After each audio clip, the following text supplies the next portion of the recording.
Israeli troops withdraw from West Bank, Jenin after carrying out one of the biggest military operations for years. At least 12 killed in the raids on Jenin.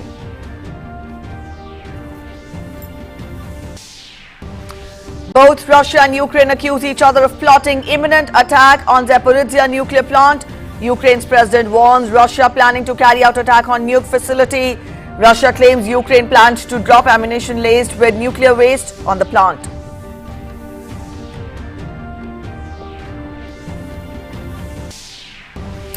NATO extends Secretary General Jens Stoltenberg's contract by another year. Stoltenberg will serve through the North Atlantic Treaty Organization's 75th anniversary next April and a summit in Washington next summer.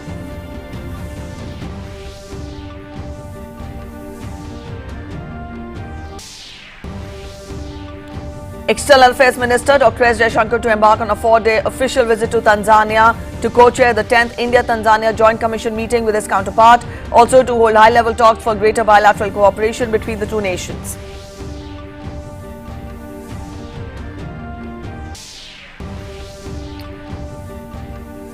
United States celebrates Independence Day. Biden repeats the call for gun control measures during the Independence Day speech to educators, says gun violence tearing communities apart after latest mass shootings ahead of the 4th of July holiday.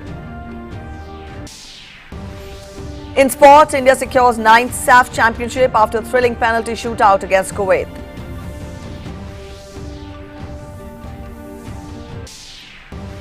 In tennis, Andy Murray, Carlos Alcaraz and Cam Norrie along with Sabalenka and Elena Rybakina sweep into second round of the Wimbledon Championships.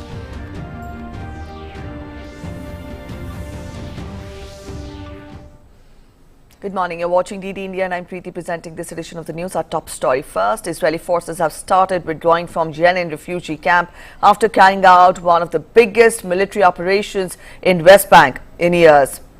Now this ends a major two-day operation during which 12 Palestinians and 1 Israeli soldier have been killed. The operation, which the army said was aimed at destroying militant infrastructure and weapons in the refugee camp, was launched with a drone strike on Monday and over 1,000 troops have been deployed.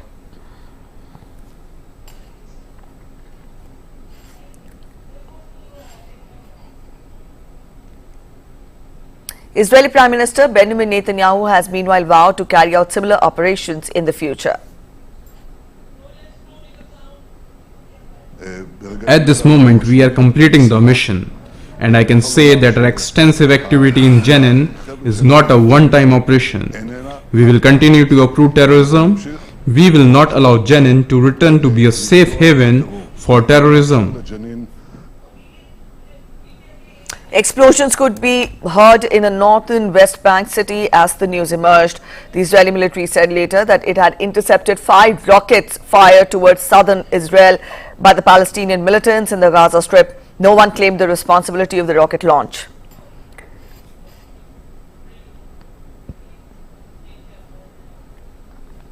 Meanwhile, residents who had vacated the Jenin camp during the fighting began returning to its dark streets.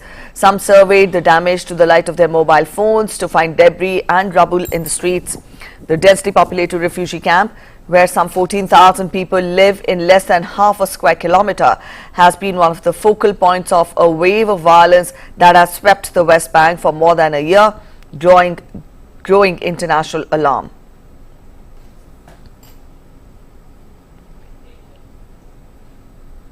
In a related news, the Palestinian rammed a pickup truck into pedestrians in Tel Aviv and then went on a stabbing rampage in an attack that in fact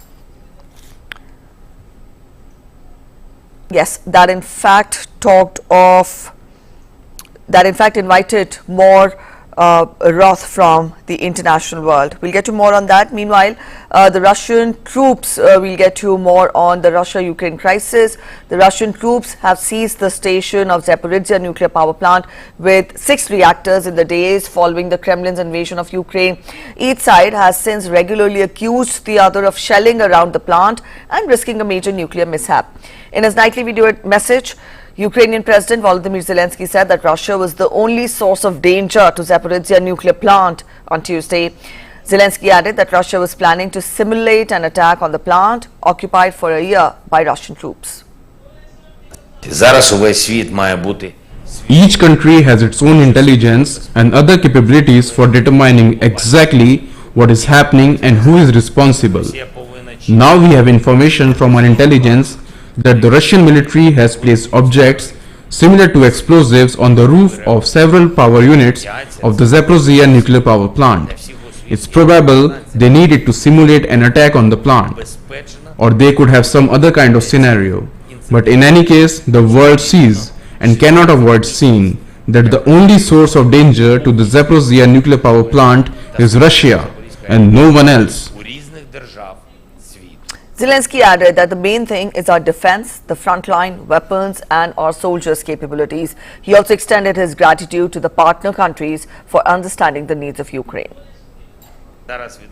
The main thing is our defense, the frontline, weapons and our soldier capabilities, and I am grateful to our partners for understanding our needs. We have agreed on new defense packages, and by the way, thank you Emmanuel for the fact that today the weapons we agreed on, missiles and tanks, have started to arrive. At least 38 people, including 12 children, were wounded in a Russian missile strike on Tuesday. Ukrainian officials said the missile strike targeted a military funeral in the northeastern Kharkiv region. About 100 people gathered at the funeral in Pervomesky before the strike took place. A television footage showed a 9-story residential building with smashed windows and black smoke pouring out, along with mangled cars in flames. Regional governor of the area, Ole Sinubov, said that an Iskander missile had slammed into a residential quarter of about 2,000 people. Russia did not immediately comment on the attack. NATO has extended Secretary General Jens Stoltenberg's contract by another year. NATO decided to extend Secretary General's contract by a further year on Tuesday, opting to stick with an experienced leader as war rages on the alliance's doorstep rather than try to agree on a successor. The decision means continuity at the top of NATO as its 31 members grapple with the twin challenge of supporting Ukraine in repelling Moscow's invasion while avoiding a direct conflict between NATO and the Russian forces. Stoltenberg is widely seen as a steady leader and patient consensus builder across the alliance. His tenure had already been extended 3 previous times. External Affairs Minister Dr. S. Jaishankar is set to embark on a 4-day official visit to Tanzania today to hold high-level talks for greater bilateral cooperation between the two countries. Dr. S. Jaishankar will first visit Zanzibar from 5th to 6th of July, where he will visit a water supply project funded by Government of India, line of credit, call on top leadership and also attend a reception hosted by onboard Indian naval ship Trishul, which is visiting Tanzania. External Affairs Minister will thereafter visit the Dar es Salaam city of Tanzania on 7th and 8th of July, where he will co-chair the 10th India-Tanzania Joint Commission meeting with his counterpart and also call on the country's top leadership, including several cabinet-ranked ministers. During the visit, he will meet with the members of Parliamentary Friendship Group for India and inaugurate an India-Tanzania business meeting. The minister will also be addressing the Indian diaspora, inaugurate the bust of Swami Vivekananda in Dar es Salaam. India and Tanzania have traditionally enjoyed close and friendly relations. The minister's visit to Tanzania will further consolidate the bilateral relations between the two countries. The two countries also saw the second edition of Joint Defence Cooperation Committee meeting between India and Tanzania, which was held in Arusha on 28th and 29th of June earlier this year. In the meeting, the two sides discussed enhancing security in the Indian Ocean region.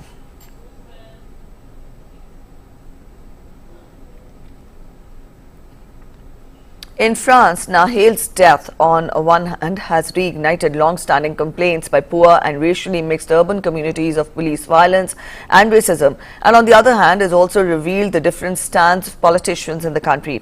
Fund for French police officer who shot teen dead dwarfed one made for victim's family. A crowdfunding company for the police officer who has been charged with voluntary homicide topped 1.5 million euros on Tuesday, while that for Nahel had raised just over 3,80,000 euros. The fundraiser for the police officer was set up by French media personality and former politician Jean. The French lawmakers have criticized the fundraiser and have also questioned the motives of the organizers as demonstrations against the shootings continue across the country. Moreover, the left-wing politicians have branded the fundraiser as shameful. It is a debate that reflects the deep fractures running through the French society. On Tuesday, the 4th of July, United States of America celebrated its Independence Day, marking 247th year of departure from the British rule. Going back to history, on 4th of July 1776, the Continental Congress in America adopted the Declaration of Independence, which declared the 13 American colonies as a new nation, the United States of America, free from British control. This declaration marked a pivotal moment in the American Revolutionary War and the birth of a new nation. USA Independence Day is not only a time for celebration, but also a time to honor the country's history, pay tribute to the principles of freedom and democracy, and express gratitude for the liberties enjoyed by its citizens. Millions of US citizens also use the holiday to party, relish sumptuous meals, enjoy fireworks, engage in fun activities, and have picnics with family and friends.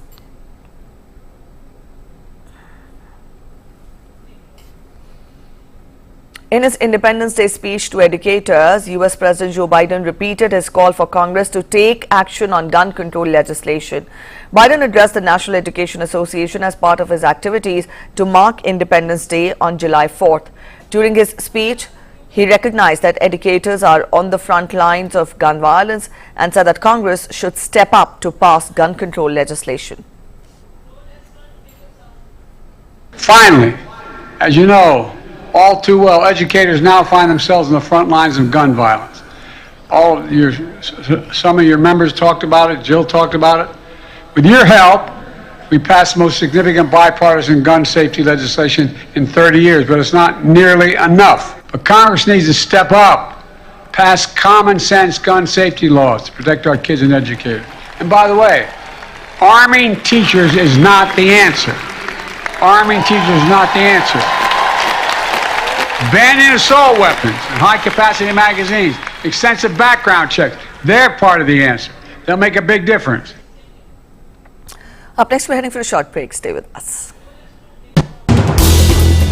As the day unfolds and news and events take shape, we get you complete coverage of every news breaking in, tracking new developments as they happen. Midday Prime English, Monday to Friday, 2 p.m. on DD India.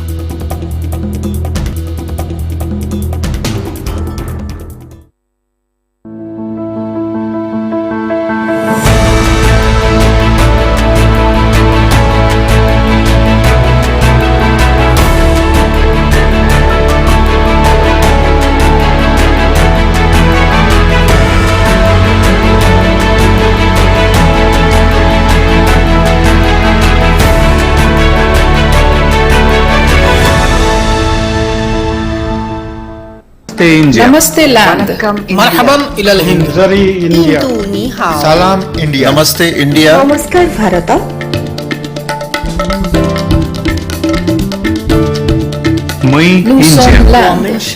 नहनु हुनूर India माँ हिंदी हस्ती हिंदियानी सलाम Hindustan we are India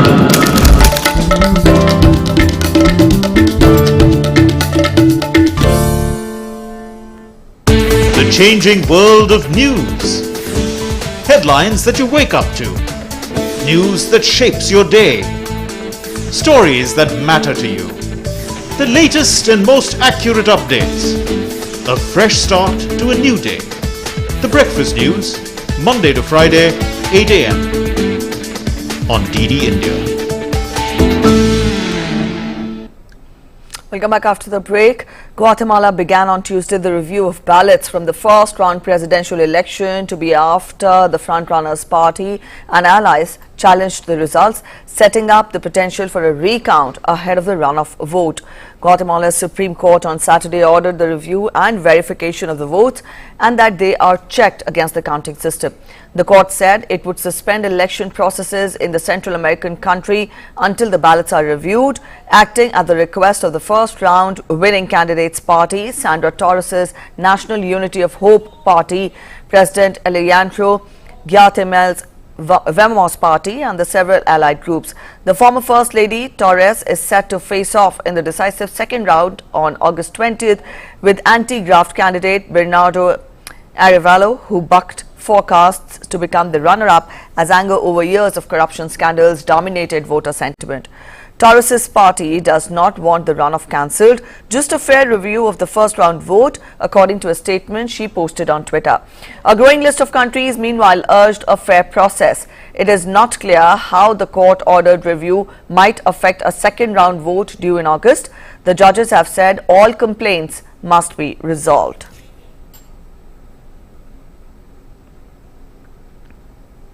A long-awaited decision on Monday by Senegal's President Macky Sall not to run for a third term next year has thrown open the race to lead the West African nation on the verge of becoming an oil and gas producer. Neither Sall's Alliance for the Republic Party nor the broader Benno Bokk Yakaar, that is BBY, ruling coalition has put forward any candidates since Sall ended widespread speculation about his political intentions. The United Nations on Tuesday commenced Sall's decision as a strong demonstration of statesmanship, echoing praise from other African leaders. Sall critics had said that seeking a third would have been illegal. BBY also lauded the president and said in a statement that it had all the necessary resources to keep the trust of most Senegalese people. The ruling coalition is likely to face a divided field as several opposition politicians have already voiced intentions to run for the top job.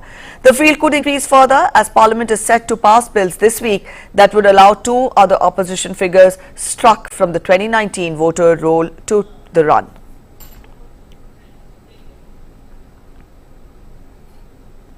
To foster academic collaboration and promote research initiatives, Sri Lanka's University of Jaffna and the prestigious Indian Institute of Technology, Madras, have signed a memorandum of understanding.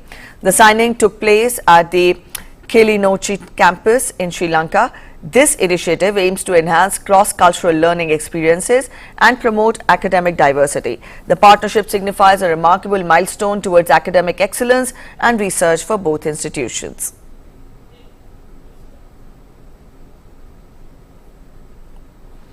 As inflation in the UK still shows no signs of recovery, Prime Minister Rishi Sunak stressed that he and his Conservative Party remain committed to bringing down inflation. Soaring inflation due to increased energy costs, shortages of goods and materials and the fallout from COVID has left UK as the only country among the group of 7 wealthy nations where inflation is still rising. As inflation in the United Kingdom proves more persistent than anticipated, Prime Minister Rishi Sunak argued that the policies deployed to tackle it were not wrong. Speaking at the Parliament, he stated that the deployed monetary policies and supply-side reforms were the right toolkit to tackle inflation. Moreover, he also hinted at more forthcoming hard decision which he would take in order to pull the country out of the economic crisis. Leave that to the forecasters, but we remain committed to bringing inflation down, and halfway is a step on it going back down to the inflation target, which is obviously even lower than that. And now it's clearly inflation proving more persistent than people anticipated, but that doesn't mean that the plans and the policy options that have been deployed are the wrong ones. Indeed, they're the right ones, whether that's monetary policy, responsible fiscal policy or supply side reform. That's the right toolkit that you need to deploy bringing inflation down. We just need to continue to stick to the course, and that's not easy. That involves difficult decisions, but those are the right long-term decisions for the country, because if we don't do that, inflation will just get worse and last for longer. Peru's most active volcano, Ubinas, erupted twice, spewing scorching clouds into the sky and forcing ash to fall on adjacent cities on Tuesday. The southern volcano burst in the early hours of the morning, resulting in an ash column up to 5,500 meters high, leaving a trail of ashes that devastated populated settlements in the districts of Ubinas and Matalac. More than 2,000 people live in several settlements around the volcano and could be relocated to the Sirahuya refugee camp in the event of an emergency. Shelter dwellings have been built in Sirahuya in case of a volcanic emergency. A dozen active volcanoes could be found in southern Peru. Peru is also located on the Pacific Ring of Fire, an area prone to earthquakes and volcanic activity. A dozen active volcanoes can be found in southern Peru. This one, that is Ubinas, had been idle since 2019.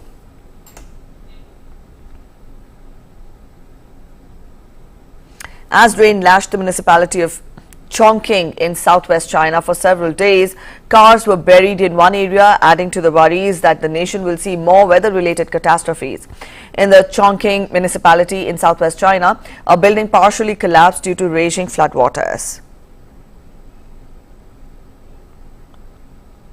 Wanzhou sector of the city has sunken cars as water surged through the waterlogged region dotted with structures. Authorities in Wanzhou issued a red rainstorm warning signal and in fact comments warnings of rising and overflowing rivers as well as some highways being affected by landslides or flooding brought on the heavy rains.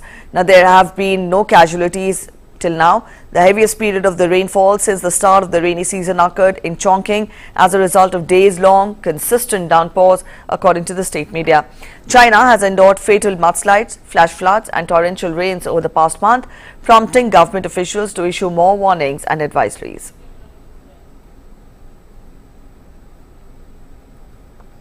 As heat waves sizzled around the world, July 3rd was recorded as the hottest day ever globally.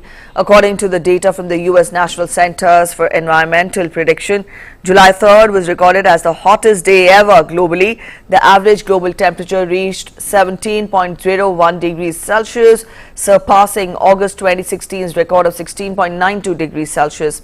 The southwestern US has been suffering under an intense heat dome in recent weeks. Temperatures reached 46 degrees Celsius in Phoenix and Arizona on the hottest day. Highs in South Texas have recently soared to 48 degrees Celsius. Similarly, in North Africa, the temperature reached 50 degrees Celsius. Ukraine's Vannatsky research base in the White Continent's Argentine islands recently broke its July temperature record with 47.6 Fahrenheit. And even Antarctica, currently in its winter season, registered anomalously high temperatures. Let's get you sports updates now. India beat Kuwait 5-4 in penalties after the match ended 1 each in regulation time to clinch their 9th SAFF Championship title.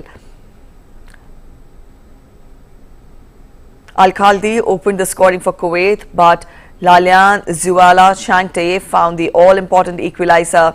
In the penalty shootout, Udanta Singh missed one penalty for India while Abdullah hit the post for Kuwait. The match went into sudden death and it was Gurpreet Singh Sandhu who saved the penalty from Hajiha to clinch the win.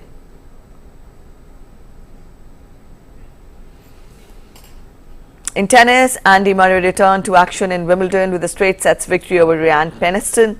Murray raced to a 6-3, 6-0, 6-1 victory in just over 2 hours as the 8-time Wimbledon champion Federer made a special guest appearance on the centre court to mark his retirement from the sport last September. And still with tennis, top seed and world number 1 Carlos Alcaraz of Spain thrashed Jeremy Chardy of France 6-0, 6-2, 7-5 in the first round of Wimbledon.